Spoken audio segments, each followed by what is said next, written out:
રામ રામ મિત્રો, સ્વાગત છે તમારું આદિરાષ્ટ્ર ભારત ચેનલ પર। આશા રાખું છું બધા મજામાં જ હશો। મિત્રો, આ ચેનલ પર નવા આવ્યા છો તો તમારે આ ચેનલને સબસ્ક્રાઇબ કરવું આવશ્યક છે। તમારા સબસ્ક્રાઇબ કરવાથી મારા ઉત્સાહમાં વધારો થાય છે, તો કૃપયા ચેનલને સબસ્ક્રાઇબ અવશ્ય કરો। આ ચેનલ પર હું તમને મહાભારત સંભળાવું છું। મહાભારત એટલે જેવું બન્યું હતું તેવું જ, કોઈપણ ભેળસેળ વગરનું। નવા શ્રોતાઓ, તમે આ પહેલાંના બધા એપિસોડ પ્લેલિસ્ટમાં જઈને સાંભળી લેજો, તો આ એપિસોડ સમજવામાં તમને વધુ મજા આવશે। હનુમાન ભક્તો માટે તમારી જમણા હાથ પરના ઉપરના ખૂણામાં આઈ બટન પર ક્લિક કરો અને સંપૂર્ણ હનુમાન પુરાણ સાંભળો। કૃષ્ણ ભક્તો માટે એન્ડ સ્ક્રીન પર કૃષ્ણા ડિકોડેડ કૃષ્ણા સિરીઝની લિંક આપી છે, એને પણ તમે સાંભળી શકો છો। હવે હું શ્રી મહાભારતના આદિ પર્વમાં અધ્યાય 77ના શ્રી ગણેશ કરું છું। અધ્યાય 77। વૈશંપાયણ બોલ્યા, ત્યાર પછી ઇન્દ્રની નગરી જેવી પોતાની નગરીમાં પ્રવેશીને યયાતિએ દેવયાનીને અંતઃપુરમાં પ્રવેશ કરાવી યોગ્ય સ્થાન આપ્યું। દેવયાનીની અનુમતિથી અશોક વન પાસે મહેલ બનાવી તેમાં વૃષપર્વાની પુત્રી શર્મિષ્ઠા માટે નિવાસસ્થાન બનાવ્યું અને તેમાં એને સ્થાન આપ્યું। 1000 દાસી સાથે તે અસુરની પુત્રી શર્મિષ્ઠા માટે વસ્ત્ર, અલંકાર, અન્ન પાન વગેરેની યોગ્ય વ્યવસ્થા કરી આદર અને માનપૂર્વક તેને રાખી। નહુષના પુત્ર રાજા યયાતિએ દેવયાની સાથે વિહાર કરીને દેવયાની સમાન આનંદથી અને સુખથી ઘણા વર્ષ પસાર કર્યા। યોગ્ય સમયે સુંદર દેવયાનીએ ઋતુકાળ આવતા ગર્ભધારણ કર્યો અને તેણે પ્રથમ એક કુમારને જન્મ આપ્યો। 1000 વર્ષ પસાર થયા પછી યૌવન પ્રાપ્ત કરેલી શર્મિષ્ઠાનો ઋતુકાળ આવ્યો, ત્યારે તે વિચારવા લાગી, મારો ઋતુકાળ આવ્યો છે, પરંતુ મેં પતિને પસંદ કર્યા નથી। શું થશે? શું કરું? અથવા શું કરું તો કૃતકૃત્ય થાવ? દેવયાનીએ પુત્રને જન્મ આપ્યો છે, મારું યૌવન વ્યર્થ જાય છે।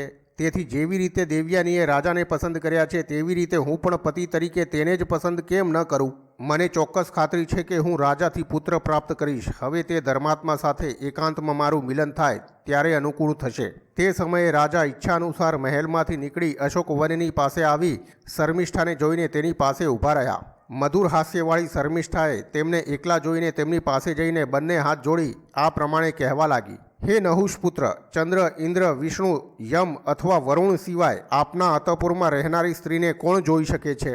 હે રાજન, તમે મારા રૂપ, કુળ અને શીલની વાત જાણો છો, તેથી હે રાજન, હું આપને પ્રસન્ન કરી પ્રાર્થના કરું છું કે તમે મને ઋતુદાન કરો અથવા મારા ઋતુકાળને સફળ બનાવો। યયાતિ બોલ્યા, સુશીલ આનંદનીય દાનવ કન્યા, હું તને જાણું છું, તારું રૂપ સોયના અગ્રભાગ જેટલું પણ નિંદનીય નથી, પરંતુ મેં જ્યારે દેવયાની સાથે લગ્ન કર્યા ત્યારે ભગવાન ઉષ્ણસે એટલે કે શુક્રાચાર્યે કહ્યું હતું કે તમે આ વૃષપર્વાની પુત્રીને શર્મિષ્ઠાને શૈયા સંગીની બનાવશો નહીં। શર્મિષ્ઠા બોલી, હે રાજન, મજાકમાં સ્ત્રીઓ પ્રતિ વિવાહ સમય, પ્રાણ જવાના સમય અને સર્વધનના અપહરણ વખતે અસત્ય વાત કરવાથી પાપ લાગતું નથી। હે રાજા, લોકો એમ કહે કે પૂછવામાં આવે ત્યારે અસત્ય બોલવાથી માનવી પતિત થાય છે, તે વાત ખોટી છે। ગાય, બ્રાહ્મણ, દીન, સ્ત્રી, અનાથ વગેરેના વિષયમાં તેમના રક્ષણ માટે અસત્યવાદન કરવું પડે તો એ અધર્મ નથી એવો ધ્વનિ છે, પરંતુ જ્યાં બંનેનું એક જ પ્રયોજન હોય ત્યાં જો કોઈ જૂઠું બોલે તો તે જૂઠાણું બોલનારનો નાશ કરે છે,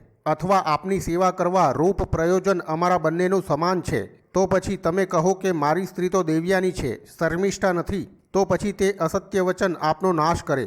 યયાતિ બોલ્યા, રાજા પ્રજા માટે પ્રમાણ હોય છે, તે અસત્ય બોલવાથી નાશ પામે છે, તેથી હું ગમે તે પરિસ્થિતિમાં સંકટ આવ્યા છતાં જૂઠું બોલવા માગતો નથી। શર્મિષ્ઠા બોલી, સખીનો પતિ અને પોતાનો પતિ બંને સમાન છે। હે રાજન, બે બહેનપણીમાંથી એકના લગ્ન થવાથી બીજીના થાય છે। પહેલાં મારી સખીએ તમને પસંદ કર્યા હતા, તેથી તમે મારા પણ પતિ બન્યા છો। તમને જ્યારે મારી સખી પરણી ત્યારે જ હું પણ તમને પરણી ચૂકી છું અને તમે મારા પતિ છો। યયાતિ બોલ્યા, જો કે મારું એવું એક વ્રત છે કે જે માગનાર હોય તે જે માગે તે હું તેને આપું છું। તું મારી પાસે ઋતુદાન માગે છે, તેથી કહે હું તારી કઈ અભિલાષા પૂર્ણ કરું? શર્મિષ્ઠા બોલી, હે મહારાજ, તમે મને અધર્મથી બચાવો અને મારા ધર્મની રક્ષા કરો। આપનાથી પુત્ર પ્રાપ્ત કરીને હું સંસારમાં આ રીતે ધર્મનું અનુષ્ઠાન કરીશ।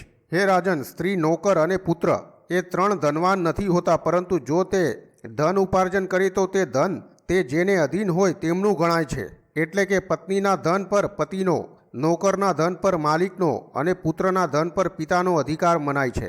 હે રાજન, હું દેવયાનીની દાસી છું અને તમે દેવયાનીના સ્વામી છો, તેથી હું અને દેવયાની બંને તમારા ઉપભોગને યોગ્ય છીએ, તેથી તમે મારો ઉપભોગ કરો।